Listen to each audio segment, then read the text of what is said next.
అధికార అహంకారపు బలము మదము ఇదంతా ఉంది. ఇది కొంతమంది నాయకులు చెప్పినప్పుడు ఆయన కొన్ని రోజులు పక్కన పెట్టింది, కానీ వాడిని పక్కన పెట్టి పార్టీ నడపలేనని గమనించి మళ్ళీ తెచ్చుకుంది. అక్కడ ఏం చేసిందంటే ఈవిడ చేసినటువంటి పనల్లా కూడా ఆ బంగ్లాదేశీ బ్యాచ్ అందరినీ అట్రాక్ట్ చేసి మనం స్థిరమైన ఓట్ బ్యాంక్ సంపాదించుకుంటే మిగతాది ఇక్కడ ఒక సెంటిమెంటల్ గేమ్ నడిపితే మన రాష్ట్రంలో ఓటర్లు కొంతమంది గెలిస్తే సరిపోతుంది మనకి ఎనఫ్ అనుకుంది.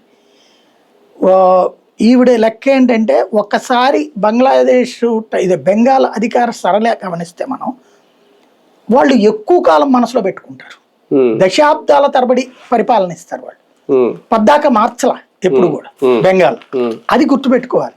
కాంగ్రెస్ పార్టీ స్వతంత్రం వచ్చినప్పటి నుంచి లెక్క చూసుకుంటే దాదాపు 25 ఏళ్ళు అది పరిపాలించింది కాంగ్రెస్ పార్టీ.